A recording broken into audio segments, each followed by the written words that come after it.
पहलगाम में जो नरसंहार किया गया, आपको क्या लगता है कि वो सिर्फ एक आतंकी साजिश थी? नहीं। याद करिए आसिम मुनीर का 2-3 दिन पहले दिया गया बयान, जिसमें कश्मीर को गले की नस बताते हैं, टू नेशन थ्योरी पर बात करता है वो आदमी और कहता है कि मुसलमान हिंदुओं के साथ नहीं रह सकते, जो कि 1947 में हुआ, जिस आधार पर पाकिस्तान बना वो सारे काम उस वक्त करता है। फिर 22 अप्रैल को ये पहलगाम में हमला हो जाता है। उसके बाद सवाल उठता है कि आखिर इस हमले की साजिश रची किसने, क्योंकि टीआरएफ ने इसकी जिम्मेदारी ली थी, आतंकवादी संगठन ने।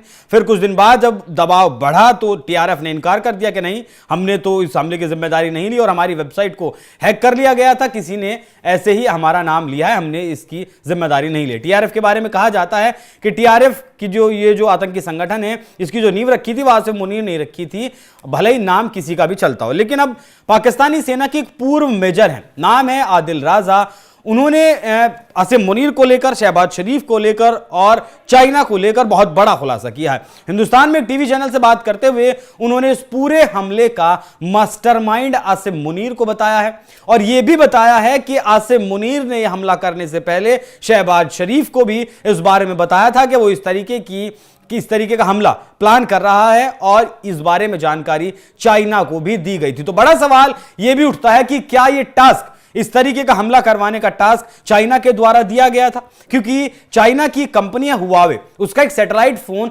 आतंकवादियों ने इस्तेमाल किया था, जिससे जो बहुत मतलब एडवांस है, हिंदुस्तान में उसे बैन किया गया है। वो जहां भी जाता है मतलब उसके पास आसपास जो टावर होते हैं वो सब कुछ सिस्टम वो जैम कर सकता है, इस तरीके की खासियत वो सिस्टम रखता है, इसीलिए उस सैटेलाइट फोन को हिंदुस्तान में बैन किया हुआ था। तो चाइना का नाम प्रमुख तौर पर मेजर आदिल राजा ने लिया है, शहबाज शरीफ का लिया है, आसिम मुनीर का लिया है। अब आपको और बताता हूं कि और क्या कुछ आर्मी चीफ, माफ कीजिएगा, पूर्व मेजर आदिल राजा ने हिंदुस्तान से एक टीवी चैनल पर बात करते हुए उन्होंने कहा है। उन्होंने कहा कि इस बात का दावा उन्होंने किया कि जम्मू कश्मीर के पहलगाम में आतंकवादी हमले की जानकारी पाकिस्तान सैन्य प्रमुख आसिम मुनीर ने चीन और पाकिस्तान के पूर्व प्रधानमंत्री नवाज शरीफ को दी थी। माफ कीजिएगा, मैंने शहबाज शरीफ बोला। इस बारे में जानकारी नवाज शरीफ को दी थी, जो देश में नहीं रहते हैं, देश से बाहर रहते हैं। इस दौरान मेजर आदिल राजा ने पहलगाम के आतंकी हमला करने के पीछे का कारण भी बताया।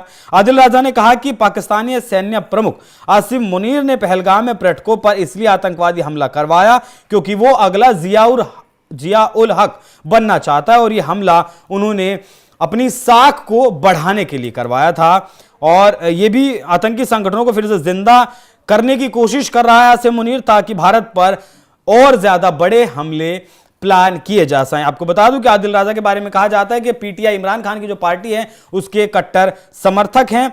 हालांकि जब ये सवाल उनसे पूछा गया तो उन्होंने इस पर जवाब देते हुए कहा कि जब वो खैबर पख्तूनख्वा के बारे में कुछ बोलते हैं तब उन्हें पाकिस्तानी सेना का एजेंट बता दिया जाता है और जब पाकिस्तानी सेना के खिलाफ बोलते हैं उनका नाम पीटीआई के साथ जोड़ दिया जाता है। तो 22 अप्रैल को जो 26 लोगों की हत्या की गई, निर्मम हत्या की गई, वो ऐसे ही नहीं की गई, वो आम हत्या नहीं थी। अब आपको पूर्व मेजर आदिल राजा के बारे में अगर बताऊं तो इन्हें नौकरी से निकाल दिया गया था क्योंकि इन पर आरोप ऐसा लगाया गया था कि ये मतलब जो बोलते हैं कि डिसिप्लिन में नहीं रहते हैं, डिसिप्लिन में ना रहने का इन पर आरोप लगाया गया था। हालांकि आदिल राजा ने अपनी जान को खतरा भी बताया था, जान को खतरा बताते हुए वो कुछ दिनों के लिए लापता भी हुए थे,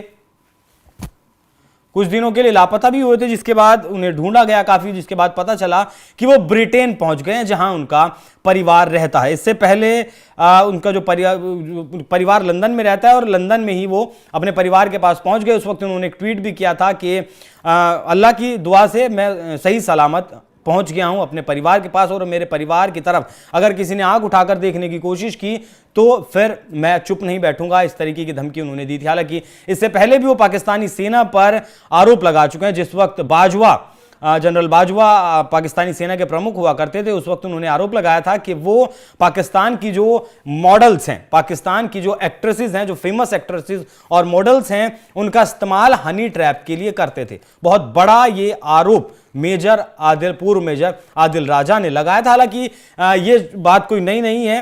MI41 करके शायद इनकी एक संस्था भी ISI चलाती है, जिसमें एक बैच में 41 लड़कियों को लोग ट्रेन करते हैं और जासूसी करवाने के लिए, हनी ट्रैप करने के लिए।